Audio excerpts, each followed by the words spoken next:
지금의 베트남, 옛날에는 남북으로 나뉘어서 월남과 월맹으로 오랜 세월 적국으로서 싸움을 하던 그러한 나라입니다. 월남이 월맹에 의해서 멸망을 당한 것이 1975년도 일이니까 지금으로부터 한 50년 가까이 된 일입니다. 그 당시에 우리 한국은 군사정부가 한참 위세를 떨치고 있었던 시절인데, 그때 TV나 뉴스를 켜면 이 월남의 학생들이 막 데모하고 이러는 것을 엄청 많이 보여줬습니다. 그러면서 이 언론은 월남이 망하는 것이 저 대학생들의 데모 때문에 망한다 하는 이러한 인상을 우리나라 TV 시청자들한테 막 각인을 시켰던 거죠. 왜냐하면 우리나라에서도 대학생 데모가 심각했던 이러한 시절이었거든요. 그런데 실제로 우리들이 오랜 세월이 지나고 나서 이 월남이 월맹에게 멸망한 그 이유를 알아보니까 대학생들 데모 때문에 망한 게 아니고 아주 고질적인 이 월남의 고위직에 있는 관리들이 이 부정부패가 너무 심각한, 그리고 오랜 독재 체제가 이어져 내려오는 이러한 잘못들로 인해서 나라가 결국은 멸망하게 된 것이죠. 하물며는 미국에서 군사원조를 통해서 신무기들을 갖다가 월남에 내주면 일주일도 안 돼가지고 그게 월맹에 넘어가 있는 이 월남의 관리들이 그걸 월맹에다가 팔아먹는 이러한 짓들을 하면서 나라가 결국은 멸망을 하게 된 것입니다. 제가 오늘 말씀을 시작하면서 갑자기 월남 이야기를 꺼내는 것은 우리가 무슨 정치적인 판단을 하려고 하는 것이 아니라 어떤 나타나는 것과 실제 사이에는 상당한 차이가 있을 수 있다는 것입니다. 어떤 단체든지 어떤 나라든지 이 겉으로 보여지는 것과 실제로 있어지는 것 사이에 상당한 차이가 있을 수 있다는 것이죠. 그리고 많은 사람들은 보여지는 것만 바라보기 때문에 실체를 이해하지 못하기 때문에 결국은 이거에 속도록 되어져 있고, 그것 때문에 결국은 파멸하는 이러한 결과가 생겨날 수 있다는 것입니다. 교회는 하나님 나라를 이루는 굉장히 중요한 구성의 단위입니다. 하나님의 나라이니까 결코 망하는 법은 없을 것입니다. 하나님의 교회는 영원할 것입니다. 아니, 지상에 있는 우리 사람들이 세운 교회 말고 하나님께서 세우시는 하나님의 교회, 이 유니버설 처치, 이 교회는 결코 멸망하지 않습니다. 그럼에도 불구하고 지상에 있는 교회들은요, 끊임없는 위협과 끊임없는 어려움이 교회에 닥치게 되고, 교회는 그러한 일들 때문에 많은 사람들이 상처를 입고 또 교회가 분열을 하고 하는 이러한 어려움을 정말 너무나 많이 겪고 있는 것을 우리는 보게 됩니다. 이 교회 안에는 이 교회의 근간을 흔드는 무서운 이 암적인 요소가 있다는 것입니다. 교회는 그냥 괜히 넘어지는 것이 아닙니다. 거기에는 분명 교회가 넘어질 수밖에 없는 이러한 어떤 약점들이 있고, 또 그러한 것들이 커져갈 때에 교회는 힘없이 무너질 수밖에 없도록 되어져 있다는 것입니다. 아까 우리가 읽었던 말씀 가운데에서 사도 바울은요, 이런 표현을 했습니다. 빌립보 교회 교인들에게 편지를 쓰면서 중간에 십자가의 원수라고 하는 이러한 표현을 사용했어요. 십자가의 원수. 굉장히 강한 표현 아닙니까? 십자가의 원수면은 이게 뭡니까? 결국 예수 그리스도의 원수이라는 말이고, 다른 말로 바꿔 말하면 교회의 원수들이다, 그 말입니다. 근데 그 원수들이 교회 밖에 있는 것이 아니라 교회 안에 있다고 하는 것이 문제입니다. 바울이 이야기하는 이 십자가의 원수는 도대체 누굴까? 그리고 오늘날의 교회 안에도 이 십자가의 원수들이 교회 안에 존재하고 있는가? 또 이러한 원수들이 교회에 존재하고 있다고 하면 결국은 그 원수들 때문에 교회는 쓰러질 수밖에 없고 병들 수밖에 없다고 하는 이러한 사실을 생각하면서 오늘 우리는 교회의 일원이고 교회를 섬기는 이러한 하나님의 사람들로서 오늘 우리들 안에 이러한 암적인 요소들, 이러한 십자가의 원수들이 없는지 스스로를 경계하고 이에 대해서 잘 대처할 때에 교회가 건강한 교회로서 아버지 앞에 세워져 갈 수 있다고 믿습니다. 종종 TV를 보게 되면 공중파 방송에서 그 목사님들에 대한 비리를 이렇게 고발하는 프로그램들을 방영을 합니다. 저도 목사이다 보니까 그런 걸 보고 있으면요, 막 얼굴도 뜨겁고, 진짜 속에서 치밀어 오르는 이러한 분노를 참기가 어렵습니다. 꽤 됐습니다만은 한 교단의 대표적인 한국 교단을 대표할 만한 아주 유명하신 목사님이 아주 교회도 아주 큰 교회인데 그 목사님이 상당한 비리에 휩싸여 가지고 그게 방송이 되는 것을 보았습니다. 제가 오늘 여기서 여러분들하고 그게 뭐 진짜냐 가짜냐 이런 이야기를 하고 싶은 것이 아니라 오늘 이러한 것들이 방송에 사람들에게 이렇게 보여지게 되고 사람들이 진짜냐 가짜냐 하는 것을 알기 이전에 이러한 것들이 사람들에게 들려지게 되면 사람들의 생각에서는 교단을 대표할 만한 저런 목사님이 저 정도라 그러면 교회는 뭐예요? 교회는 다 썩었고 교회는 다 별 볼 일 없는 것이다.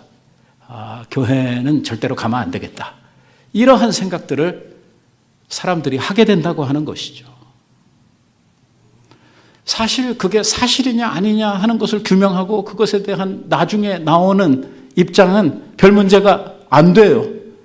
그건 한 사람 개인에 대한 문제고 이게 뭐 아무 문제 없었다 해도 사회적으로 받은 상처나 사람들이 받은 이러한 그 선입견은 결코 지울 수가 없는 것이죠. 결국 교회는 그만큼 큰 이러한 상처를 입도록 되어져 있다고 하는 것입니다. 오늘 교회를 위협하고 있는 것이 무엇일까? 오래전에, 과거에는요, 이 교회를 흔들고 교회를 위협하는 것이 뭐라고 생각을 했냐면 신앙에 대한 핍박이라고 생각을 했어요. 믿음을 가지면 핍박을 하는 것이죠. 우리 한국교회 초기에도 그런 현상들이 있었어요. 우리 한국교회가 처음 복음을 받고 교회가 자라나기 시작할 때에 제일 먼저 복음을 받은 대상들이 누구냐면 어린이들하고 여자들이었어요. 한국교회는 남자들이 거의 없었어요. 지금도 많지는 않아요. 옛날에 비하면 많아지기는 했습니다만. 그러다 보니까 여성도님들이 처음에 신앙을 가지는 이러한 과정에서 얼마나 많은 핍박을 받았는지 몰라요. 특히 유교적 배경을 가지고 있는 우리나라의 환경 속에서 이 신앙을 가짐으로써 생겨나는 이러한 가정의 많은 불화들과 어려움들 때문에 이 여성도님들이 정말 많은 핍박을 당했죠. 초기에 기독교가 생겨나서 300년에 로마 황제들의 핍박을 받으면서 지나갈 때에 정말 불같은 시험을 경험하지 않았습니까? 입에 올리기조차도 힘들 만큼 어려운 핍박들이 있었잖아요. 산 사람을 막 톱으로 켜서 죽인다든지, 맹수에 밥으로 던져준다든지, 예수 믿는다고 하는 그 하나의 이유 때문에. 그러니까 교회는 이런 것들로 인해서 이런 핍박이 교회에 굉장히 위험이 되고 이러한 핍박 때문에 사람들의 믿음이 약해질 것이다. 이렇게 생각을 했어요. 그런데 이건 완전히 잘못된 생각이었어요. 우리들이 생각하기에는 그렇게 핍박을 당하고 어려움이 있으면 신앙이 약해지고 믿으려고 하는 사람들이 줄어들 거라고 이렇게 생각을 할 수밖에 없을 텐데, 놀라운 것은 뭐냐면 그 핍박의 시간 동안에요, 교회는 엄청나게 성장을 했어요. 그 핍박의 시간 동안에 이 교회는요, 신앙이 얼마나 더 성장을 했는지 몰라요. 결국 이 핍박은 교회를 무너뜨리지도 못했고, 왜냐하면 그 황제들은 이렇게 교회를 핍박하고 믿는 자들을 핍박함으로 말미암아 기독교라고 하는 것을 씨를 말리려고 하는 이러한 계획들을 가지고 300년 동안 교회를 핍박을 했는데, 결과는 뭐냐면 교회가 더 성장했다는 거. 믿음은 더 깊어졌다는 거. 결과적으로 그 핍박을 통해서 우리들이 안 것은 뭐냐면, 핍박은 신앙을 약하게 만드는 것이 아니라 핍박은 교회를 더 강하게 만든다고 하는 것을 알게 된 거예요. 그러면 교회에 위협이 되는 것은 무엇인가? 우리의 신앙에 큰 걸림돌이 되는 것은 무엇인가? 핍박은 아니란 말이에요. 핍박은 아니에요. 그럼 뭐가 우리를 병들게 하는가? 뭐가 교회의 기초를 흔드는가? 참 놀라운 것은 우리들에게 주어져 있는 많은 자유와 우리들에게 주어져 있는 평안함이 우리의 신앙의 기초를 흔든다는 것입니다. 참 놀라운 것은, 그리고 우리라고 하지 말고 제가 선교지에 갈 때마다 이 누리는 축복이 있습니다. 그게 뭐냐면요, 제가 교회에서 받지 못하는 영적 도전을 선교지에 가면 받습니다. 선교지에 있는 영혼들을 가서 만나고 그들이 주님을 사랑하고 주님께 찬송하고 주님의 말씀을 사모하고 하는 모습들을 제가 보면은요, 가슴이 막 뜨거워집니다. 이 속에서 이 십자가 사랑과 이 진리에 대한 욕구가 막 솟아오르는, 여러분들 무시하는 건 아니고요. 근데 이게 집에 오면 그런 느낌이 별로 못 받습니다. 왜? 그만한 열망이 성도들에게 없다는 것입니다. 그런 기대도 없습니다. 이게 달라요.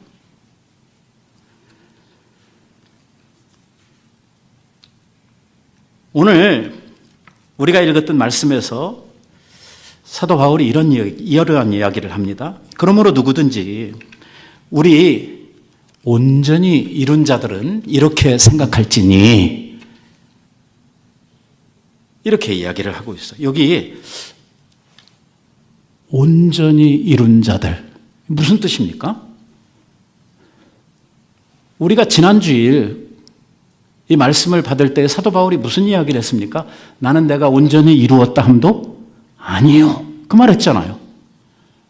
나는 그저 지난 일, 내가 했던 일들은 다 잃어버리고 앞에 있는 일들, 하나님이 나를 부르신 부르심의 상을 향해서 지금도 열심히 달려가고 있다, 그렇게 말하고 지금 바로 이 말이 따라 나오고 있거든요. 그러니까 연관이 전혀 없다고 볼 수는 없죠. 그 말을 했던 것에 대한 연장성산에서 지금 이 이야기를 하고 있는 것이 맞죠. 그러면 방금 전에 자기는 이루었다라고 생각하지 않는다, 이렇게 고백을 했는데, 여기에 그러므로 누구든지 우리면 바울이 포함이 됩니까? 안 됩니까? 되는 거죠. 나를 포함해서 우리 온전히 이룬 자들은 이렇게 생각할지니 라고 이야기를 합니다. 모순이죠. 왜? 방금 전에 자기 이루지 못했다 해놓고 한 절 넘어서서 우리 온전히 이룬 자들은, 이건 뭐 어떻게 해석을 해야 되는 것입니까? 우리는요, 정확하게 지금 저 온전히 이룬 자들이라고 하는 요 분류의 사람들이 어떤 사람들인지 우리는요, 확실히 알지를 못합니다. 하지만 설명을 하지 않아도 빌립보 교회 교인들은 저렇게 이야기하면 누군지 다 알아먹는 것입니다. 그렇기 때문에 깊은 설명을 하고 있지 않습니다. 그래서 여기에 온전히 이루었다고 하는 사람들이 누굴까에 대해서 학자들은요, 많은 의견들을 가지고 있습니다. 신앙생활을 해가면서 성도들이 내가 신앙생활을 하는 데 있어서 나는 그래도 상당히 이루었다. 나는 신앙적으로 볼 때에 온전하다. 라고 느끼는 여러분들에게는 그런 분이 없기를 바랍니다. 나만 하면 됐다. 나 정도 되니까 하나님이 그래도 기뻐하실 것이다. 라고 생각하는 이런 분들이 없었으면 좋겠는데요. 이 교회에서 이제 그런 생각을 밖으로 대놓고 말하지는 않지만 속으로 그런 영적 교만에 찬 사람들 가운데는 대개 이런 분류의 사람들이 있습니다. 첫째로 어떤 사람들이냐면 특별한 영적 체험을 한 사람들입니다. 남들이 일반적인 신앙생활을 하면서 경험하지 못하는 아주 특별한 체험을 하시는 분들이 있습니다. 아주 이러한 영광스러운 신앙적 체험을 하면서요, 특별하잖아요. 왜? 아무나 하는 체험이 아니지 않습니까? 그게 너무나 탁월하기 때문에 사람들이 보면 우와, 야, 나도 좀 저런 은혜 좀 받았으면 좋겠다 하는 이러한 생각들을 하고 그 사람을 굉장히 우러러 보기 때문에 스스로 생각하기를 바로 이런 체험을 한 사람들이 나는 신앙 안에서 상당히 높은 이러한 경지에 있고 나는 너희들하고는 달라 하는 이러한 생각을 가질 수 있다고 하는 것입니다. 제가 여기서 시간 많이 안 보내려고 합니다. 말씀 준비할 때는 많이 준비를 해가지고 왔는데요. 이거 별 의미 없습니다. 결론적으로는 뭐냐면 이게 체험을 했느냐 안 했느냐 그것이 신앙을 좋게 만드는 거 아니라는 것입니다. 결론은 그겁니다. 내가 체험을 아무리 많이 했어도요. 체험을 했다고 하는 그 사실이 내 믿음을 좋게 만드냐면 그렇지 않습니다. 우리가 생각하기에는 하나님 뒷꼭지라도 보면은 내가 믿음이 좋아질 텐데 하는 이러한 생각을 하실지 모르지만 천만의 말씀입니다. 아닙니다. 성경은 우리들에게 그렇게 말하지 않습니다. 여러분 모세 시대를 살았던 출애굽한 이스라엘 백성들은 어떤 사람들이었습니까? 그 사람들은 삶 자체가 기적입니다. 눈 뜨면서부터 기적이고 잠자리에 들 때까지 기적. 먹는 물도 먹는 음식도 마시는 물도 그들이 살고 있는 모든 삶이 하나님의 기적 속에서 살아가고 있는 삶의 체험들이고 그리고 그는 눈을 들어서 하나님의 영광을 날마다 바라보면서 살았습니다. 그런데 출애굽한 사람들 다 어떻게 됐습니까? 다 죽었습니다. 뭐 때문에 죽었습니까? 뭐 때문에? 불신앙으로 죽었습니다. 믿음이 없어서. 그러니까 하나님 보여달라고 할 필요 없습니다. 하나님 본다고 해서 내 믿음이 더 좋아지냐? 아닙니다. 그래서 예수님께서 도마를 향해서 보지 못하고 믿는 자가 더 복되다고 말씀하고 있는 것입니다. 우리의 믿음은 어디에 기초하냐면 하나님의 말씀에 기초합니다.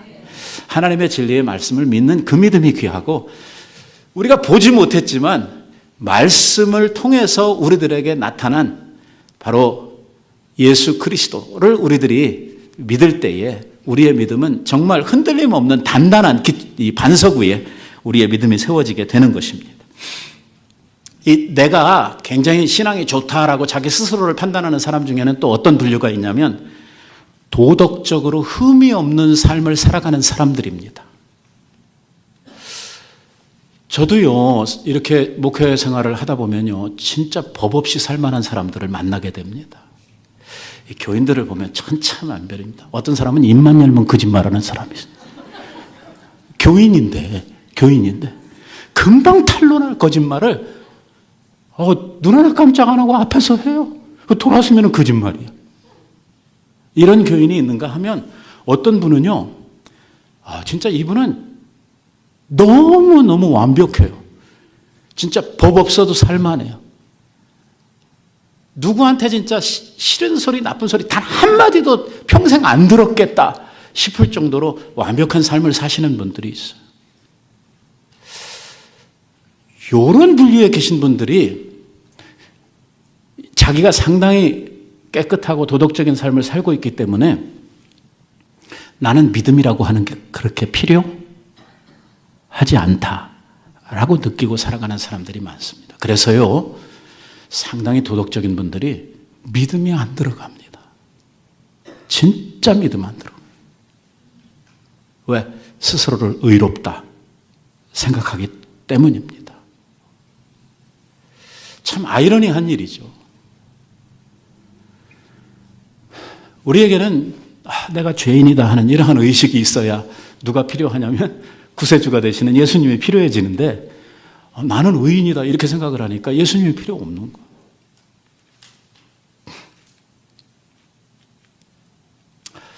여러분들 잘 아시는 요한 웨슬레라고 하는 이 감리교를 창시한 이러한 우리 믿음의 선배가 있습니다.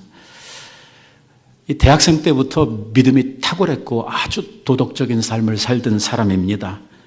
오죽하면요, 이 양반이 대학생 때 자기 친구들과 더불어서 뭘 만들었냐면 홀리클럽이라고 하는 걸 만들었습니다. 뭐요? 홀리클럽. 해석하면 뭡니까? 예. 뭐 하자는 거예요? 자기네들의 삶을요, 거룩한 삶으로 하나님 앞에 온전하게 드리자 해가지고 이 클럽을 만들었어요. 그래가지고 하루에 기도를 막 3시간, 4시간씩 하고 말씀 묵상에 막 시간을 막 5시간 막 이렇게 그러니까 하루를 거의 말씀 묵상과 기도 대학생이 이렇게 지나면서 일주일에 상당한 시간을 구제와 어려운 자들을 돌보는 일들을 하고 감옥의 수감자들을 찾아가 가지고 그들을 돌보는 일, 그리고 자기에게 있는 많은 재산을 들여서 사람들을 구제하고 또 사람들에게 선한 일을 하는 일을 위해서 열심히 살았던 이러한 사람입니다. 결국은 우리들로서는 상상도 할 수 없을 만큼 아주 탁월한 이러한 선한 삶을 살았던 사람이 웨슬레입니다. 그런데 웨슬레가 자기 자서전을 통해서 고백하는 것은 이것입니다. 내가 이렇게 애를 쓰고 있는데도 불구하고 내 마음에는 평안도 기쁨도 없었다는 것입니다. 왜? 이렇게 잘 사시는데. 그래서요, 자기 마음속에 있는 불안과 자기 마음속에 있는 이 두려움에서 헤어날 길이 없어서 웨슬레는요, 다른 방법을 택하게 됩니다. 그게 뭐냐면 미국의 선교사로 자원을 해가지고요, 미국의 인디안 선교를 오는 것입니다. 그래서 와서 인디안 선교를 위해서 상당히 많은 이 고난 속에서 수고를 했습니다. 몇 년간을 이 수고를 하면서 복음을 전했는데도 불구하고 마음에 그 평안이 생겨나지를 않는 겁니다. 만족도, 기쁨도 없습니다. 결국 이 갈등을 떨쳐버리지를 못하고 선교를 접고 영국으로 다시 돌아가게 되었습니다. 돌아가는 배 안에서 큰 풍랑을 만나가지고 거의 죽게 되었는데요. 그 죽게 되었을 때의 죽음에 대한 공포 속에서 이 죽는다고 하는 데 대한 두려움이 요한 웨슬레를 얼마나 무섭게 괴롭혔는지 모릅니다. 그런데 같은 배를 타고 가든 같은 풍랑 가운데 있었던 사람들이 있었는데 그 사람들 중에요, 평안하게 앉아서 찬송을 부르는 사람들이 있더란 말이에요. 그 풍랑 속에서. 웨슬레가 너무 이상하고 놀란 것입니다. 어떻게 저럴 수가 있는가. 지금 배가 뒤집히게 생겼고 지금 우리 다 죽게 생겼는데 어떻게 앉아서 저렇게 찬송을 할 수 있다는 말인가. 당신들은 뭐 하는 사람들이요? 그랬더니 자기네들도 교인이라고 하나님 믿는 사람들이고 우리는 모라비안 형제파에 속한 교회를 다니는 사람들이라고. 웨슬레가요, 거기서 죽지를 않고 살아서 영국으로 돌아오게 되었을 때에 그 형제들이 생각이 나서 그 교회를 찾아가게 됩니다. 도대체 저 사람들이 누리던 그 평안, 이 풍랑 속에서도 붙들던 그들의 그 마음의 평안은 도대체 어디로부터 왔을까? 그 자기가 구하고 있는 것이거든요. 그래서 그 교회를 찾아갔어요. 그 교회를 찾아갔는데 그 교회의 목사님이 이 웨슬레가 그 교회를 찾아간 그날에 마르틴 루터가 기록을 한 이 로마서 주석에서 한 구절을 발췌를 해가지고 설교를 하면서 그거를 읽는데 오늘 그 말씀을 들으면서 웨슬레의 마음이 갑자기 막 뜨거워지며 견딜 수 없는 이 마음의 박동을 느끼게 됩니다. 그게 뭐냐면요, 로마서 주석에서 모든 사람들은 다 죄 가운데 있고 의인은 없나니 하나도 없고 그 죄로 말미암아 모든 인간은 하나님의 진노 아래 있고 하는 이러한 여러분들 잘 아시는 그런 내용들이었어요. 이 말씀을 듣는데 요한 웨슬레의 마음이요, 막 벌떡벌떡한, 내가 죄인이었구나. 내가 가지고 있었던 모든 두려움과 불안은 어디로부터 왔구나? 이 죄에 대한 두려움으로부터, 죄책으로부터 왔구나 하는 것을 알게 된 것이죠. 그래서 그는 이 죄를 이기기 위해서 하나님의 의의를 덧입어야 한다는 것과 오늘 그 의의를 우리들에게 전달해 주시는 예수 그리스도가 내게 필요하다고 하는 사실을 그때 깨달아 알고요, 예수를 1, 2년 믿은 것도 아니고 평생을 믿어왔는데 이제서야 그것을 깨달아 알고 그날 웨슬레는 거듭나는 이러한 체험을 하게 됩니다. 그래서 그날서부터 시작을 해서 웨슬레의 그 놀라운 이러한 개혁적인 이러한 신앙생활이 시작이 되게 되는 것이죠. 이렇게 자기 스스로를 의롭다, 나는 깨끗하다, 나는 도덕적이다 이렇게 생각하는 사람들이요, 자기 스스로에 대해서 믿음이 좋다고 나는 완벽한 사람이다라고 하는 이러한 생각들을 가지게 되는 것이죠. 또 하나의 분류는요, 남들이 가지지 않은 이 특별한 영적 진리를 가졌다고 생각하는 사람들이 또 내가 온전하다라고 생각하는 이 또 하나의 분류 가운데 한 사람이 되는 것입니다. 특별히 이 빌립보 교회의 당시의 상황을 놓고 생각을 하면 어떤 사람들이냐면 이 영주주의자들, 이 헬라 철학에다가 하나님의 말씀을 이렇게 섞어버린 이러한 사람들이 바로 이 기독교의 특권층, 자기네들은 완벽한 사람들, 자기네들은 탁월한 사람들, 너희들하고는 수준이 다른 사람들이라고 자기 스스로를 생각했던 이러한 사람들입니다. 요즘에요, 신학 공부하는 게 굉장히 어렵습니다. 이 인간들 때문에 이렇게 됐어요. 이게 없었으면 훨씬 간단하고 쉽고 했을 신학이, 이게 중간에 이 철학과 신학이 이렇게 교묘하게 결합이 되면서 이 신학의 변증을 해야 되는 일이 보통 심각한 문제가 된 게 아니에요. 그래서 신학교 가면은요, 제일 많이 하는 공부가 뭐냐면 철학이에요. 이 철학이 얼마나 방대하고 이 시간적으로나 그 분량적으로 공부할 게 많습니까? 이거 다 해야 돼요. 그러면서 뭐라고 그러는지 아세요? 철학은 인생의 문제에 대한 질문이요. 들었어요? 들었어? 철학이 뭐라고요? 우리가 살면서 만나는 모든 인생의 문제에 대한 질문이요. 이게 철학이라는 거예요. 신학은 그에 대한 답이다. 아이고. 그러니 이거를 다 공부를 하려니 말이에요. 이게 얼마나 힘들어졌어요. 왜? 하나님의 말씀과 세상에 있는 지식을 합쳐버렸단 말이에요. 이렇게 복잡해지는 거예요.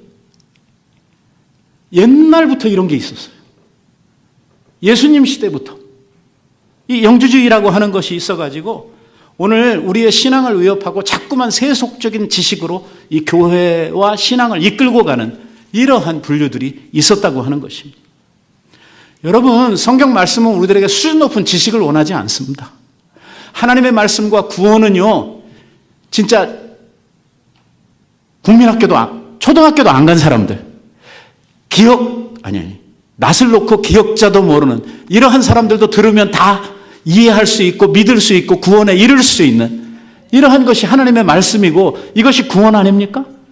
옛날 우리 한국 교회에 우리 어른들, 우리 윗세대에 계시는 우리 권사님들 중에 한글도 못 띈 권사님들 많았어요.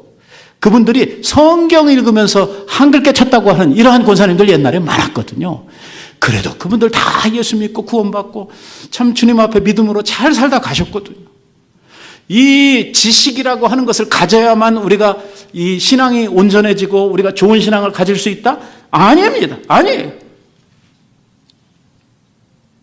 오늘 지금 바울이 우리라고 하는 표현을 통해서 온전한 자들 이렇게 이야기한 것은 누구인지 우리는 확실하게는 알 수 없지만 오늘 그들에게 이 말씀을 통해서 도전하고 싶었던 게 있었던 것 같아요. 그러니까 너희 이렇게 해버리면 어떻게 되는 겁니까? 선을 딱 긋는 거잖아요. 너하고 나는 달라. 그리고 나는 너를 지금 공격하려고 해.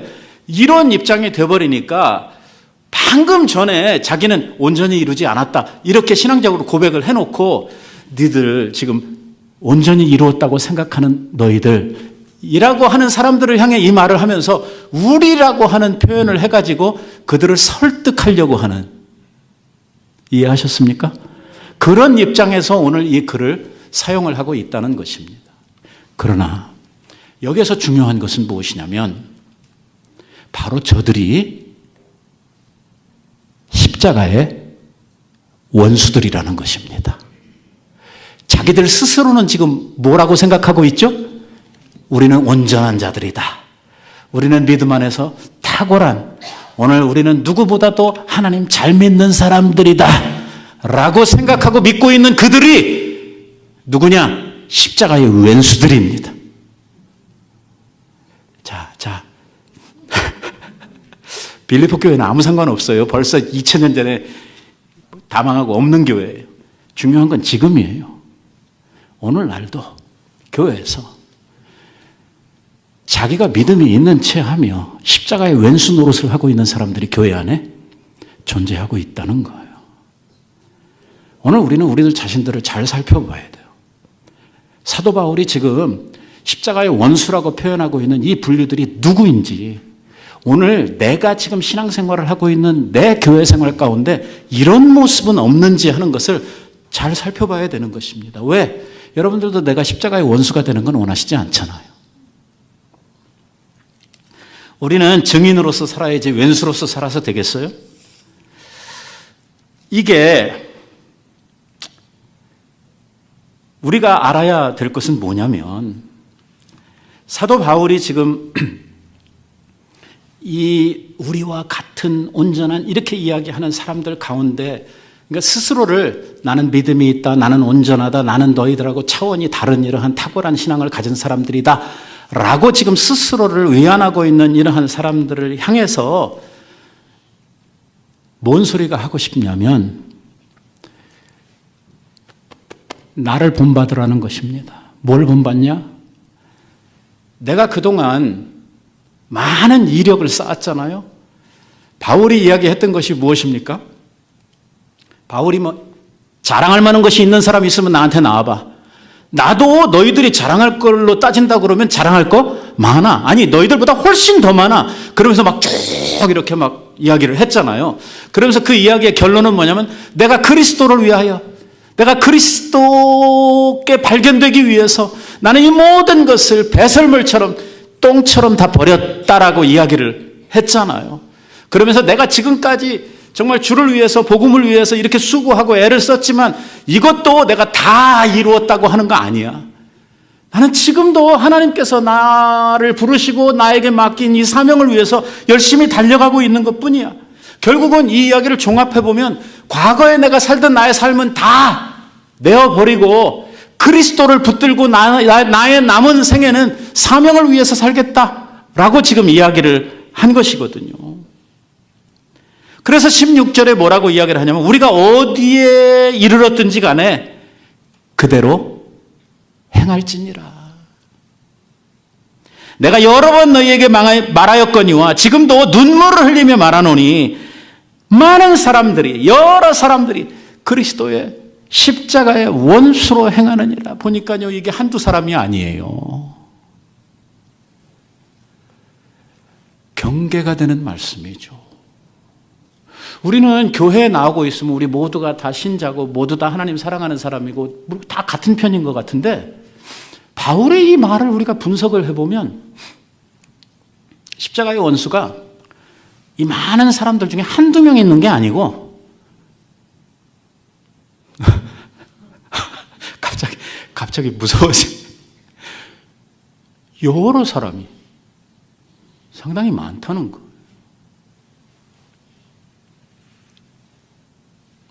여기에 이제도 눈물을 흘리며 말하거니와 이 말이 그냥 보통 평범하게 하고 지나갈 이야기는 아니라는 것이죠. 내가 지금 눈물을 흘리며 호소한다라고 이야기를 할 때는 이 말이 어떻다는 거예요? 엄청 심각하고 중요하다는 이야기거든요. 어떻게 교회 안에 십자가의 원수로 사는 사람들이 있을 수 있느냐라고 하는 이러한 표현을 하고 있는 것입니다. 학자들 가운데는요, 이 사람들이 누구라고 생각을 하냐면 유대교를 와서 저기 하고 율법을 중요시하는 이러한 유대교주의자들 것이다 라고 해석을 하시는 분들이 있는데 저는 이 의견에 대해서 반대입니다. 아니에요. 율법주의자들 아닙니다. 왜 아니냐? 우리가 이 말씀을 처음 시작할 때도 소개를 드렸지만 빌립보라고 하는 지역은요, 제2의 로마라고 불리던 지역이에요. 쉽게 말하면 유대인들 없어요. 바울이 어느 동네를 가든지 제일 먼저 복음을 전하는 장소가 어디냐면 유대인의 회당을 찾아가지고 회당에서부터 전도를 시작을 해요. 자기 동족들에게 먼저 복음을 전하죠. 이렇게 하면서 이 전도를 키워가거든요. 그런데 빌립보에는요, 유대인 회당이 없었어요. 그 말은 무슨 뜻입니까? 그곳에는 유대교의 어떤 세력이 자리를 잡지 못했다고 하는 이러한 말이거든요. 영향력이 없었다는 것입니다. 그런데 거기에 유대주의자들이 와가지고 교인들의 신앙을 이렇게 호도하고 이건 말이 안 되는 소리예요. 아닙니다. 십자가의 원수는 딴 사람들입니다. 이 사람들이 누구냐면요, 이 복음을 해치는 사람들입니다. 다시 말하면 하나님께서 예수 그리스도를 통해서 많은 사도들을 통해서 주신 원래의 복음, 참 복음, 그 의미를 깨뜨리는 사람들이에요. 그래서 복음에서 떠나도록, 참 복음의 진리에서 떠나서 다른 복음을 쫓도록 만드는 이러한 사람들을 가르쳐서 지금 바울은 십자가의 왼수들이라고 말합니다. 여러분, 십자가가 무엇입니까? 십자가는 오늘 우리들을 향해 보여주신 하나님의 사랑입니다. 우리들을 구원하시는 구원의 증표입니다.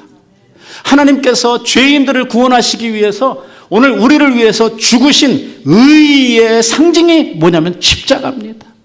오늘 이 십자가를 붙들고 가는 그 신앙이 참 신앙이고 그게 참 복음이고 거기에 우리들이 정말 가감없는 이러한 신앙으로 그것을 받아들일 때 구원이 이르게 되는 거 아니겠습니까? 그런데 이 복음에서 떠나서 다른 것을 가르친단 말이에요. 다른 쪽으로 사람들을 호도해 간단 말이에요. 오늘 교회가 붙들어야 할 것이 무엇입니까? 예수 그리스도의 십자가입니다. 우리가 가르쳐야 하는 것이 무엇입니까? 하나님의 사랑입니다. 오늘 예수 그리스도의 의를 덧입는 일을 우리가 힘써야 합니다. 우리가 전파해야 되는 것도 십자가 사랑입니다. 그런데 교회가 자꾸 딴짓한단 말이에요. 십자가 이야기 듣는 거 싫어한단 말이에요. 십자가가 우리에게 보여주시는 하나님의 사랑이라고 이야기했지만 하나님의 사랑을 이야기하면 결국 뒤집으면 뭐냐면 너는 죄인이다라는 거거든요. 아닙니까? 하나님 사랑이 뭡니까? 죄인들을 사랑하셔서 그 아들을 보내신 거 아닙니까? 그러니까 십자가를 바라보면 한쪽에는 하나님의 사랑이 있지만 그 뒤에는 뭐가 있냐면 우리의 죄가 있거든요. 죄 이야기 안 하고 하나님 사랑 이야기가 성립이 됩니까? 안 됩니까? 안 되죠. 교회는 그래서 십자가 복음을 전하고 십자가 사랑을 이야기하려고 그러면 뭘 이야기해야 되냐면 죄 이야기를 할 수밖에 없단 말이에요. 여러분은 이런 이야기 많이 들었죠. 미국에서 제일 큰 교회라고 하는 어떤 달라스에 있는 교회가 목사님이 죄 이야기를 한 번도 안 하는 거 1년 365일을 지나면서 많은 집회들을 설교를 하는데 죄 이야기를 한 번도 안 해요. 그래서 레리 킹이라고 하는 유명한 CNN의 앵커가 그를 불러가지고 대담을 하면서 아니 목사님은 왜 죄 이야기를 한 번도 안 합니까? 이렇게 물어요. 죄 이야기를 안 하는 교회. 긍정적 사고를 이야기하고 오늘날 사람들이 누려야 될 이 가정의 축복을 이야기하는 교회. 아니 가정의 축복이 필요 없다는 이야기가 아니라 왜 죄 이야기를 안 하냐고요. 웨슬레가 별짓을 다 해도 헤어날 수 없었던 그의 불안과 두려움 어디로부터 왔어요?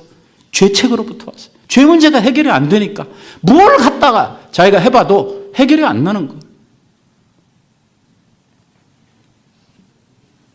오늘날 교회가 복음을 전하고 복음 위에 서 있다고 하는 말은 성도들로 하여금 내가 죄인이라고 하는 사실을 알게 하고 그리고 이를 통해서 죄인의 구주이신 예수 그리스도를 우리가 영접하고 그분을 믿게 하고 그분을 통해서 바로 우리들이 하나님의 참사랑을 받고 구원에 이르게 하는 거 이게 교회의 핵심이거든요.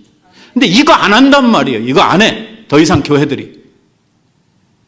예수 믿으면 복 받는다. 애들 좋은 학교 간다. 그딴 소리 한단 말이에요.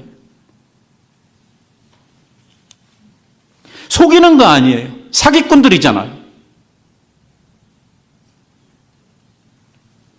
그래서 바울이 뭐라고 이야기를 합니까? 바로 이런 사람들, 십자가의 원수로 행하는 자들, 이 사람들 어떤 사람들이냐? 19절에서 이렇게 이야기를 합니다. 저희들의 마침은 멸망이요. 저희의 신은, 저희들의 하나님은 뭐요? 물 위에 떠다니는 배가 아니고 이 배. 자기네 배나 채우려고 하는 이러한 인간들이요. 저희의 영광은 부끄러움에 있고 이 말이 너무 웃기잖아요. 영광이 부끄러움에 있대요. 조폭들 보면 별 몇 개 달았느냐 하는 것이 자기네들의 영광이잖아요. 많이 달수록 높아지는 거 아닙니까? 그 세계에서는. 그러니까 그걸로 자랑을 하잖아요. 딱 그 말이에요. 저희의 영광은 어디에 있고? 부끄러움에 있고. 뭐만 생각해요? 땅의 일만 생각하는. 땅에서 복받고 아파트값 올라가고 땅값 올라가고 자식들 어디 좋은 대학 맨 그거예요. 강단에서 하는 이야기가.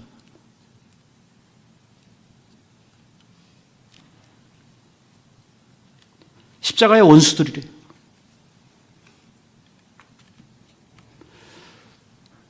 우리 한국교회가 위기를 맞이했다 하는 말이 뭐냐면 한국교회의 강단에서 요즘 많이 회자되는 말이 뭐냐면 해방, 치유, 축복, 위로.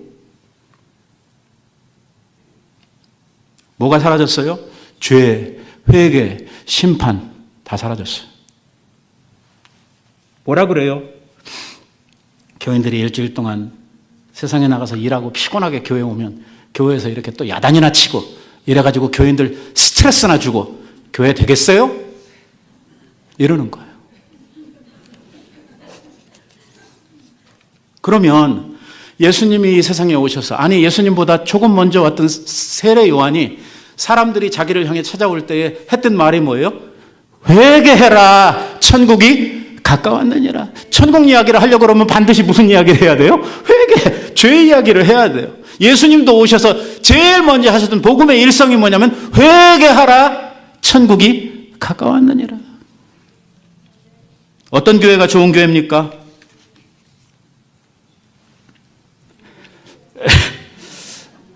회개하도록 촉구하는 교회가 좋은 교회입니다. 우리의 죄를 드러내는 것이 좋은 교회입니다. 우리의 죄성을 드러내고 그로 인해서 우리가 하나님 앞에 나와 깨끗함을 얻도록 주의 십자가 사랑을 경험하도록 하는 것이 좋은 교회의 특징입니다. 이렇게 하면 성공합니다. 저렇게 하면 복 같습니다. 이게 십자가의 왼수들입니다. 왜? 다른 복음을 가르치고 있기 때문입니다. 그건 하나님께서 주신 복음이 아닙니다. 한국 교회를 살릴 수 있는 것은 십자가 복음밖에 없습니다. 우리의 죄성을 깨부시고 우리의 교만함을 깨부시고 예수 그리스도 앞에 겸손히 나아가서 주님의 십자가 사랑, 우리를 위해서 베푸신 그리스도의 온전한 의의를 덧입는 것, 그것이 바로 교회가 살 길이고 우리 모든 성도들이 살 수 있는 유일한 길입니다. 세상에서 잘 나가고 세상에서 인기가 있으면 다 되는 걸로 생각을 하지만 아닙니다. 우리의 삶은요, 이 세상으로 끝나지 않습니다. 우리는 영원합니다. 하나님이 우리를 처음 만드실 때 영원하게 만드셨습니다. 하나님의 형상을 따라 지음을 받았다고 하는 말은 하나님이 영원하신 것처럼 우리들도 영원하다는 것입니다.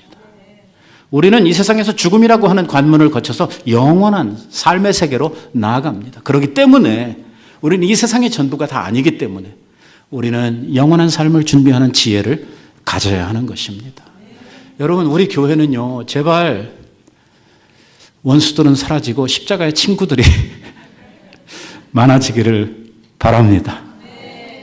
우리가 다른 성도들, 믿지 않는 이웃들을 향해서 우리가 전할 수 있는 말도 뭐냐면 십자가 사랑입니다. 그것이 진정한 복음이고 그것이 진정으로 사람을 살리는 일이기 때문입니다. 사랑하는 성도 여러분, 오늘 우리가 이 세상 살면서 정말 하나님이 기뻐하시고 하나님이 인정해 주실 만한 온전한 믿음, 그것은 곧 십자가 복음, 그 복음을 붙드는 이러한 믿음을 가지고 살 수 있게 되기를 바랍니다.